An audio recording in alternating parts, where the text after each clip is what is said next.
So we have a lake cabin. It's not really a cabin, it's a shack, but I call it a cabin. And a couple years ago, I was doing some work on it. And anybody know what you call the stuff you put in between the logs of a log cabin? Chink. Chink. So I go to Home Depot to buy some chink. Just hang on, all right? All right. We don't think that way, why would we, okay? I even told my wife, honey, I'm going to Home Depot to get some chink. She's like, well, get enough. We don't care. And it's actually called chinking, but we call it chink in the biz. And log cabins were here before Chinese people, so if you're Chinese, sorry. Anyway, I'm just going to run in and grab the chink and run out. I can't find it, so I have to ask for it. I see a guy who works there. I know he works there because he has an orange apron on. I know his name's Danny because it's Sharpied right there. And I'm like, hey, Danny, y'all got any chink?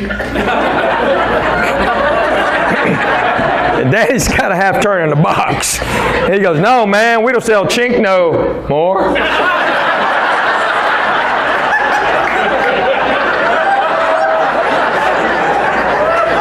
I'm like, how can you have chink? It's Home Depot. I need a lot of chink. You got a chink aisle or a special place you keep the chink? No, sir. Can you ask somebody where I can find some chink? Yes, sir. Hey, Larry, we don't sell that stuff you put in between logs, do we? Larry walks around, no, man, we don't sell chink no more. What are you doing, sir? I went, oh, wow, I get it. You know what, I'm going to go to Lowe's and do this again. I called my wife, I said, all right, think about what I came to get.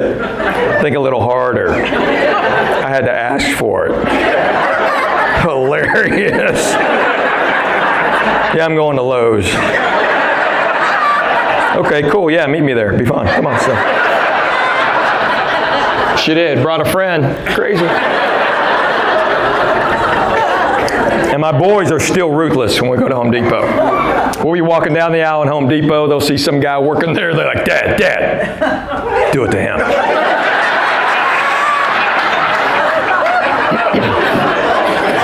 I'm like, I'm not going to do it. Then we're going to do it. It ain't going to work. You're only half. You spank your boys? No? Have you ever? No? All right, bring them by here. I'll pop them for you.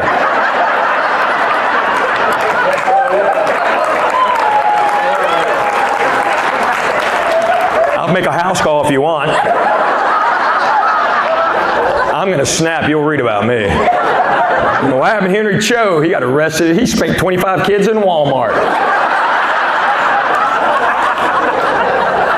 Clap if you got spanked growing up. I want to see who got spanked. Anybody get spanked? Yeah? Everybody okay?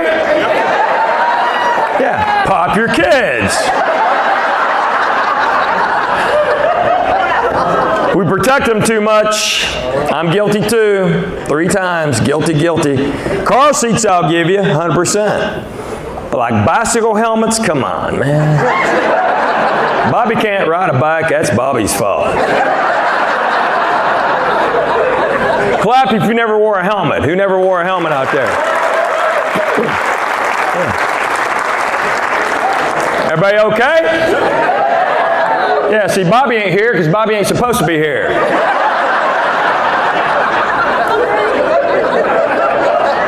That is nature's way. That's why we have so many stupid people walking around. They're all wearing helmets. We have no way to thin the herd.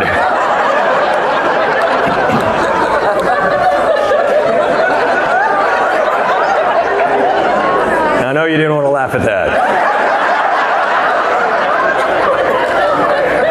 That's a joke, people. Chill. I don't wish any harm on any child unless he can't ride a bike. That's a joke. Just, gosh, pop your kids. When you're home tonight, just wake them up and pop them. And they'll go, what was that? So Mr. Cho said to pop ya. Merry Christmas. I have to be honest with you, though. I've never spanked my daughter. Never have. If she did something wrong, I just spank one of the boys. They're like, what was that? Yeah, you should have been watching her. What do you teach? Home economics. Home ec. Rock on! A, you teach home ec. B, you called it home ec. You didn't call it learning lifestyle. No, it's home ec. How long have you been teaching home ec? I taught 31 years. 31 years of home ec. Yeah. They had home ec. Now, when I was in junior high, the girls took home ec and the guys took single living. And we learned how to sew, we learned how to cook, eggs. And we learned how to do laundry, which is important. We had to learn how to get blood out because we fought every day. So, it's a good skill to know. So, way to go, home ec. And it's, yeah, that's great. You still teach? I'm retired. You retired? How long have you been retired? Ooh. About 12 years. 12 years? Okay, so you didn't understand my question, did you?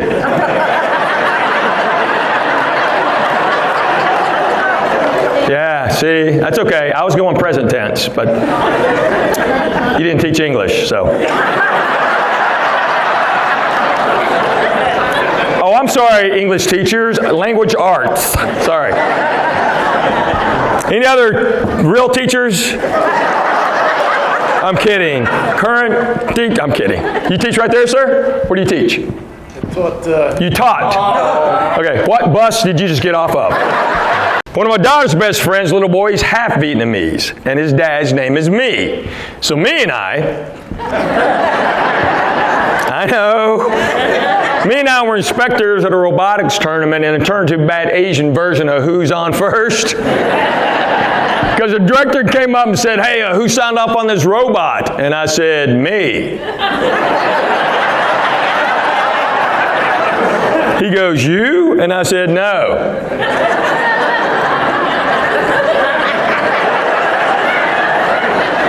Well, then who? Him.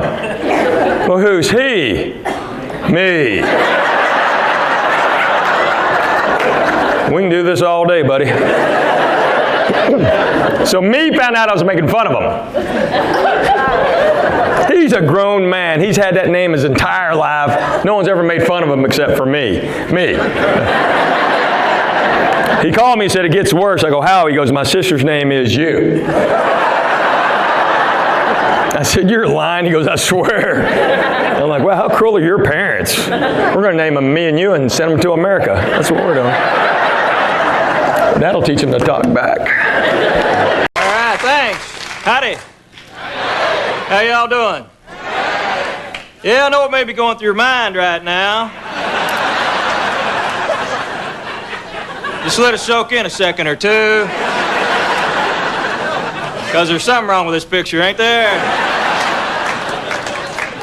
You're kind of going, hang on, that Asian guy's up there talking like a hillbilly. I'm full-blooded Korean, but I was born and raised in Knoxville, Tennessee, so I do talk this way. All right, great. Yeah. Y'all Korean or you from Knoxville? What's the deal? So, yeah. But I'm from Knoxville, Tennessee. It's kind of tough growing up there. I was the only Asian guy in like 4 states, so... Yeah, it's kind of tough growing up as a kid. Y'all remember playing Army when you were a kid?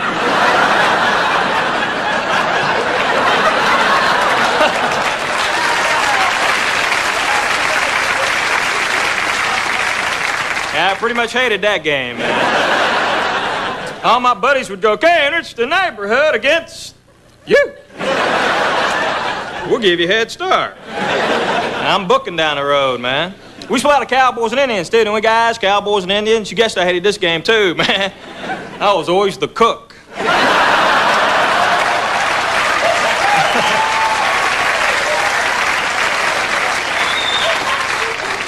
Yeah, the toughest part about growing up back home is with my parents, you know. My parents are from Korea, and English is my dad's second language, so naturally it gives them trouble. One time he really messed up. We were in this restaurant, waitress come up to take an order. My dad looked at her and went, oh, I'll take a quickie.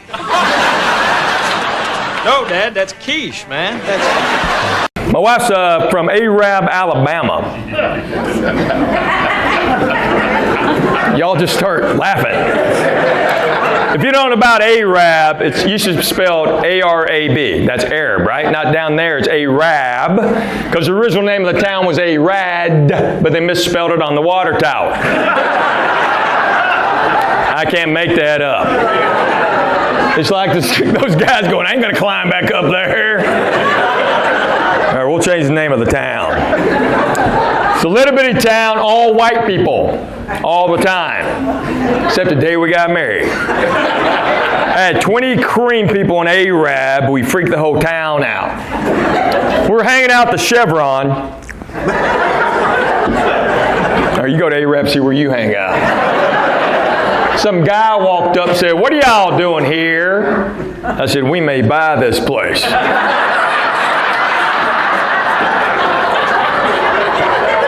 You gonna buy the Chevron?